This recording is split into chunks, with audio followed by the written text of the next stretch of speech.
ये प्रधानमंत्री जब किसी को जिम्मेदारी देते हैं, बड़ी जिम्मेदारी देते हैं, तो किस आधार पर, क्या सोच कर, क्या पैमाना होता है? आपको जब उत्तर प्रदेश का प्रभार दिया लोकसभा 2014 से पहले, तो कुछ बात की होगी, आपको बताया होगा क्या करना होगा। उत्तर प्रदेश में बहुत से लोगों ने आलोचना की कि अमित शाह जी उत्तर प्रदेश के बारे में क्या जानते हैं, कभी आए नहीं, रहे नहीं, लेकिन प्रधानमंत्री ने आप पर भरोसा किया, तो उसका कोई तो कारण। देखिए, उस वक्त हमारे अध्यक्ष राजनाथ सिंह जी थे, फैसला राजनाथ सिंह जी का था, मगर हाँ, मोदी जी प्रधानमंत्री पद के प्रत्याशी तो घोषित हो ही चुके, तो स्वाभाविक रूप से एक सामूहिक फैसले होते हैं। परंतु मैंने मोदी जी जैसी स्मृति किसी की नहीं देखी। 1980 की भी बात जस की तस आज उनको याद होती है, और इस स्मृति को उन्होंने एक अलग प्रकार से संजो कर रखा है, और इसमें से एनसाइक्लोपीडिया जैसा हर व्यक्ति के लिए इनका असेसमेंट तैयार होता रहता है, और फिर भी साथियों से सलाह मशवरा कर कर ही वो अंतिम निर्णय करते हैं। तो मुझे लगता है कि व्यक्तियों के चयन के बारे में और व्यक्तियों को काम देने के बारे में उनके ज़्यादातर फैसले अच्छे भी होते हैं और सफल भी होते हैं। उज्ज्वला जैसी योजना भी आपने जिक्र किया, शौचालय की बात हो, जनधन योजना, जैम की जो ट्रिनिटी बनाई उन्होंने, और एक तरफ ये जो गरीबों के लिए, गरीबों के जीवन में गुणात्मक परिवर्तन लाने के लिए, दूसरी तरफ आर्थिक सुधार के कार्यक्रम। तो एक तरफ लगता है कि बिल्कुल वामपंथ के रास्ते में जा रहे हैं, दूसरी तरफ लगता है कि धुर दक्षिण पंथ के रास्ते पर जा रहे हैं। तो ये तालमेल कैसे बिठाते हैं? देखिए, जरा भी वामपंथ का रास्ता नहीं है, आप मुझे माफ करना प्रदीप जी, वामपंथी रास्ता गरीब का उत्थान करना है ही नहीं।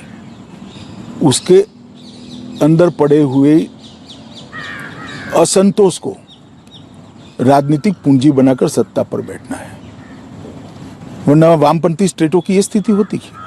सही बात। आज बंगाल का स्थिति देखिए, 27 साल के वामपंथी शासन के बाद, और गुजरात का स्थिति देखिए, त्रिपुरा का स्थिति देखिए, गुजरात का स्थिति देखिए। परंतु ये जो आप कह रहे थे कि वामपंथी और दक्षिणपंथी के बीच में कोई अंतर्द्वंद है, मैं नहीं मानता ऐसा है। ये बिल्कुल, देखिए, सरकार किस चीज के लिए होती है, कर किस चीज के लिए वसूला जाता है? जिस पर ईश्वर की कृपा है, जो ज्यादा परिश्रमी है, जिसके अंदर ज्यादा मेगा है, जिसके अंदर ज्यादा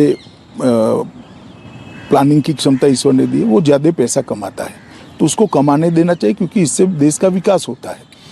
उसके पास से कर वसूल कर कर जो पिछड़ा हुआ है, इसके पास पहुंचाना, इसी के लिए तो सरकार होती। बजट की व्याख्या क्या है? सीधी सदर लेमैन की व्याख्या क्या है? जिसके पास ज्यादा है उसके पास से उचित प्रतिशत में लेकर, जिसके पास नहीं है उसको पहुंचाना, और पूरे देश की व्यवस्थाओं को चलाना, यही तो बजट है। बजट क्या है?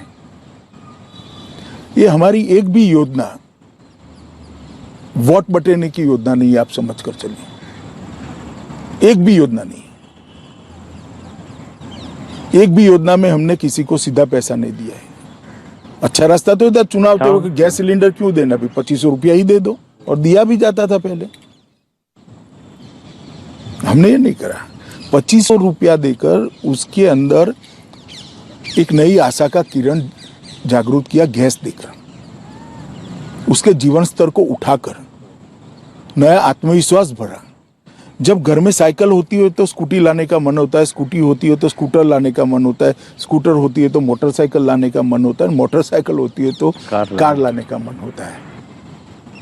इसके अंदर आशा का संचार कर कर उसके जीवन को, उसकी सोच को उद्वगति देकर देश के विकास के साथ जोड़ने का हमने एक रास्ता किया। ये वामपंथी विचार है ऐसा मैं नहीं मानता। तो मुझे लगता है सरकार का काम है। तो क्या लगता है आपको, इसी वजह से मोदी सरकार की योजनाओं, नीतियों से ज़्यादा मोदी पर व्यक्तिगत हमले होते हैं? उनकी व्यक्तिगत आलोचना, निंदा, भर्त्सना, ये जो होती है, निजी आक्षेप, कि इन मुद्दों पर जवाब नहीं दे सकते? नहीं, ऐसा नहीं है। देखिए, मैं इसका अलग तरीके से एनालिसिस करता हूँ। अपनी विचारधारा के प्रति निष्ठा रखना एक बात है, और कोई और विचारधारा का व्यक्ति सफल हो जाए वो सहन न कर पाना एक अलग बात है। मोदी जी के केस में वो हुआ है। हमारे देश में 67 के बाद की कांग्रेस को गिन ले तो 3-4 बड़ी बड़ी विचारधाराएं चली। एक समाजवादी थे, वो आंदोलन सिमट कर पहले जातिवाद में परिवर्तित हुआ और फिर परिवारवाद में परिवर्तित हो गया। बिहार वगैरह छोड़कर पूरा परिवारवाद में कांग्रेस का आंदोलन जो था, आंदोलन शब्द ठीक नहीं है, कांग्रेस पार्टी जो थी वो भी परिवारवाद में सिमट कर रहेगी। तो ये दोनों मिलाकर एक परिवारवाद हुआ, एक आइडियोलॉजी बन गई। जो मेरा है वो ही श्रेष्ठ है, मेरा परिवार ही श्रेष्ठ है। दूसरा दक्षिणपंथी माने जाने वाले हम, मगर हम एकात्म मानववाद में मानने वाले लोग हैं। अंत्योदय हमारा मूल प्रेरणा स्रोत है हमारी नीतियों का। और तीसरा वामपंथी विचारधारा। ये 3 विचारधारा के बीच में रहा और तीनों को पर्याप्त मौका मिला है।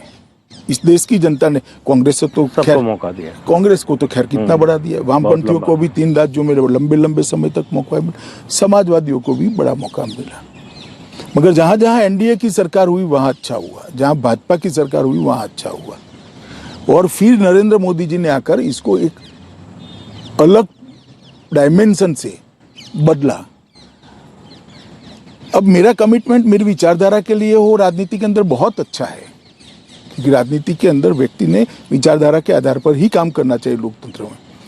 परंतु मेरे अलावे और कोई विचारधारा या तो कोई और विचारधारा रखने वाला नेता सफल होता है, इसको मैं सहन न कर पाऊं, ये अच्छा नहीं। कुछ परिवार तो आज भी मानते हैं कि हमारे परिवार के अलावा कोई कैसे देश का प्रधानमंत्री बन सकता है। तो फिर वहां विचारधारा का सवाल कहां से आया? तो नहीं, वो परिवारवादी विचारधारा है, वो एक आइडियोलॉजी बन चुकी है। देखिए, चाणक्य ने एक सूत्र दिया था कि ज्येष्ठ होता है वो श्रेष्ठ नहीं होता है, श्रेष्ठ होता है वो ज्येष्ठ होता है।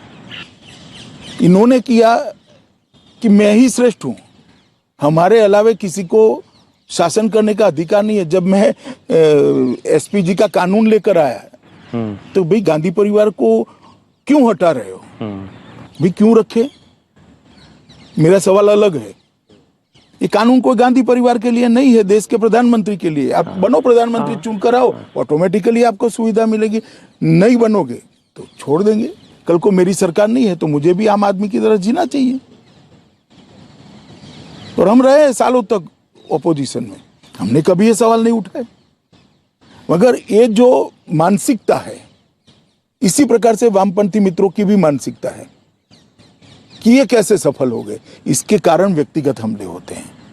मेरा तो राजनीति में मानना है, मैं इन सभी मित्रों को कहना चाहता हूं कि आप हमारी नीतिगत शिकायत जरूर करिए, जरूर करिए। हमारी सरकार में करप्शन है तो उसको उजागर करिए, हमारी कोई फेलियर हो तो जनता के सामने लेकर जाइए। मगर ऐसा लिख देना कि मोदी जी नहीं रहते हैं तो ये प्रधानमंत्री बन जाएगा, इस प्रकार की बातें करना मैं नहीं मानता। इस प्रकार की गतिविधियों से राजनीति का स्तर बहुत नीचे ले जा रहे हैं, जो दुखद है। इंडिया टीवी हर वक्त हर जगह डाउनलोड करने के लिए सर्च करें India TV news Google play store या ऐप स्टोर पर।